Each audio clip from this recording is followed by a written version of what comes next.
Hey, this is Ray over here at Namrack Farms. I hope you are having a great Wednesday. Coming to you here. I know it's a little late. Vasella's here with me. She snuck up. I was sitting here having a little quiet time, and she's come to join me. So I'm going to pet her while I talk to you. I want to tell you a story. I've been trying to figure out how to tell you something, and I guess the only way to do is tell you a story. And I'll be honest, the reason I haven't told you this story yet is because fear. Fear. Fear comes in and it sets in and you wonder, what will they think? What will they say? God, why this? Makes no sense. But I figured the best way is to tell you a story.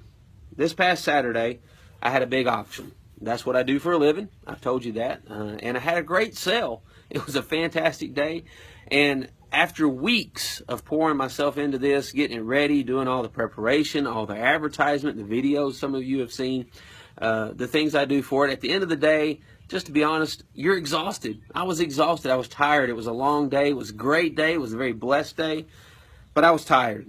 I was tired. And I was so ready to come home and just sit back and relax.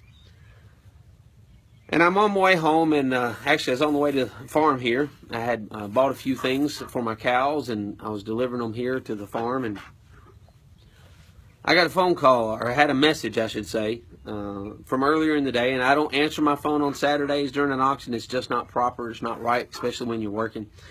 But I had this message, and it was from a gentleman that was over here working on the farm, and he called to let me know something was wrong with one of my sheep. And his message said, it looks like one of your sheep has laid down to give birth and is struggling, as if maybe she can't get the babies out. Well, I have two ewes here right now who have yet to give birth, and I thought, well, it probably could be one of them. It's either Wooly or Bolt. That's their names. Probably laying down and having struggles, and so I'm on my way here, hoping my best to get here in time.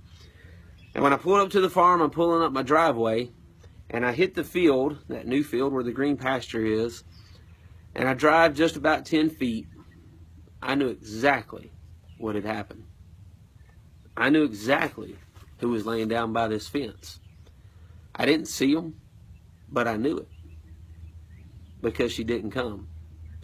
Every time I drove up my driveway, she always came. She always ran to the fence. She always came to meet me. And I looked up, and there in the distance, there she lay. And I walked out in the field, and I was like, God, no, this can't be true.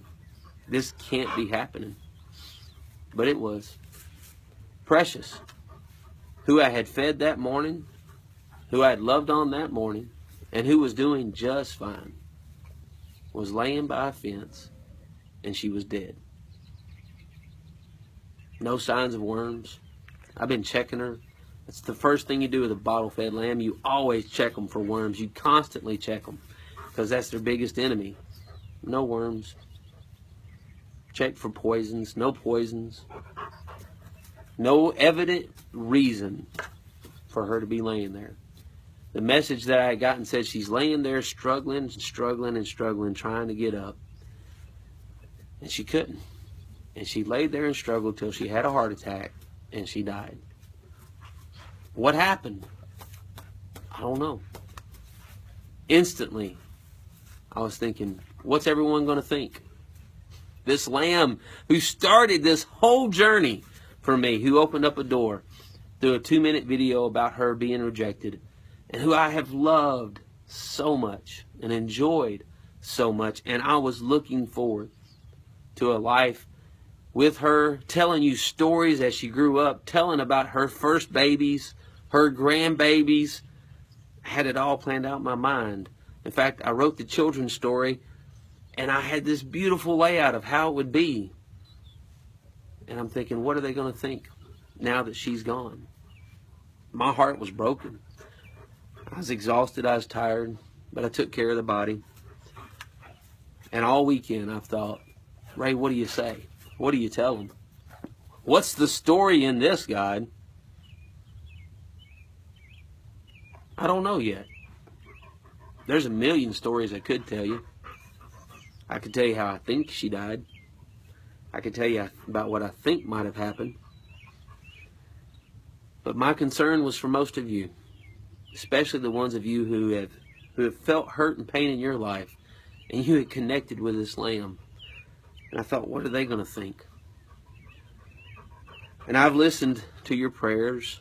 I've read the verses that you've shared. And I've been encouraged. But last night, probably my worst night yet. Probably was my worst night yet. I was at a very, very low point.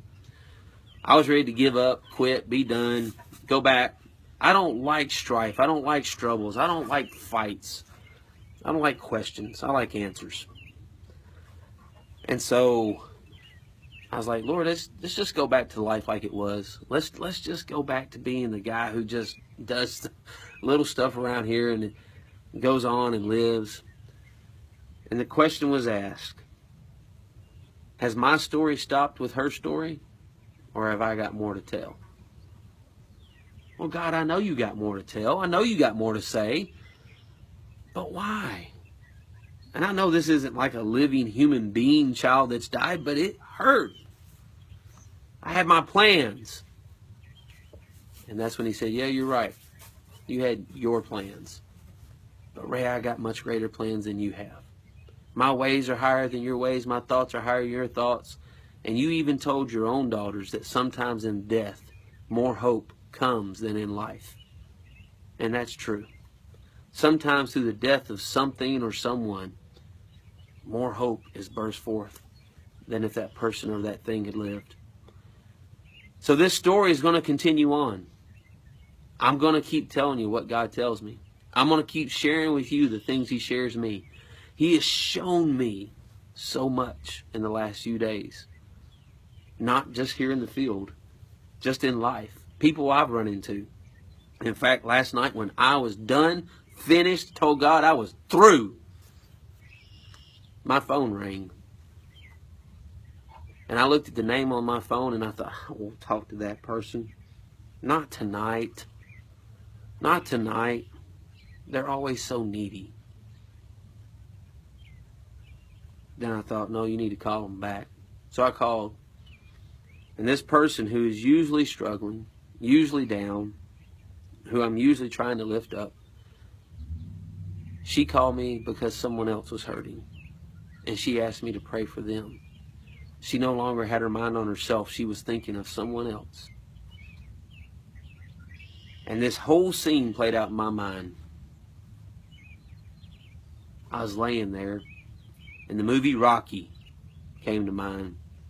And some of you are not old enough, you won't know what I'm talking about, but in the movie Rocky, Rocky was fighting the grandest fight of all. He was the underdog of all underdogs, and he had a trainer named Mickey. And Rocky was in his biggest fight of his life, and he got knocked down. And he was ready to quit. And he was laying there on the mat. And all of a sudden, there was this voice that rang into his ears, and it said, "Get up! I ain't heard no bell. Get up! I haven't heard a bell." My father last night said, "Ray, get up. I'm not done yet. Keep praying for me. Pray for us." I know you may think, Ray, it's a sheep, right? She was a special one. She was a special one. She's touched many lives. And we will miss her very much. But God's not done yet, and neither am I. So keep praying for us and keep tuning in, and thank you again for being my family. And go enjoy the shepherd. I'll see you soon.